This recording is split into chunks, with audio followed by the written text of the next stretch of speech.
سؤال.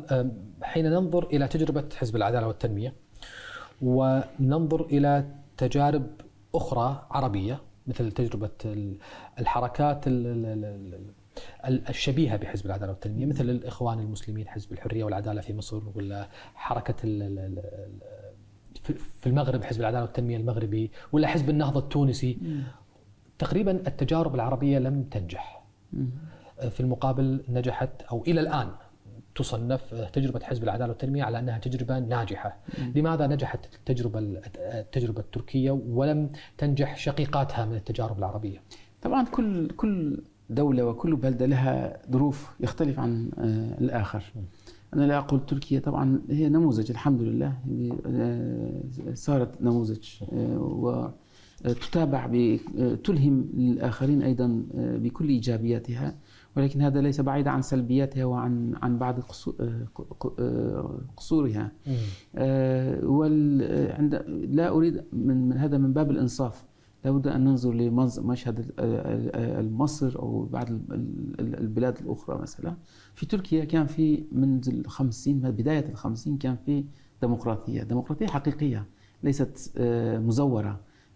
ديمقراطية كانت تعطي فرصة للكل من يريد أن يساهم في الحكم مع أفكاره، ولو كان في بعض التحديدات للأفكار أو للمواقف أو للشعارات أو لنوعية الحزب، أن تكون شيوعية أو إسلامية كان ممنوع، أو مذهبية ممنوع في تركيا. العلوي لا يستطيع أن يؤسس حزب، ولكن يؤسس حزب ولكن الناس كلهم يعرفوه علوي، ولكن كلهم يروحوا يصوتوا لهذا الحزب. أو حزب كردي عنصري مذهبي ديني ممنوع في تركيا، يعني أي حزب إسلامي ممنوع.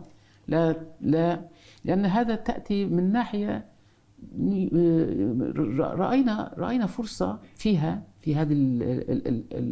هذا التحديد أن يكون الإسلام عالي ولا يستغل بسوء الاستغلال، لأن الإسلام للكل في تركيا.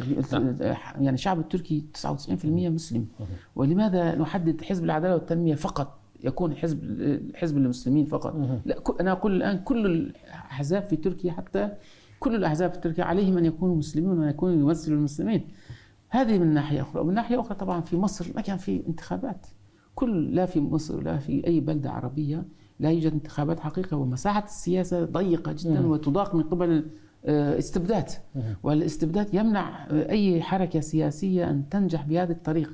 يعني هذه الفرصة تركيا ليست من حزب العدالة والتنمية فقط. يعني هناك في التجربة التركية مكتسبات قبل حزب العدالة والتنمية. نعم. حزب العدالة والتنمية بنى على هذه المكتسبات.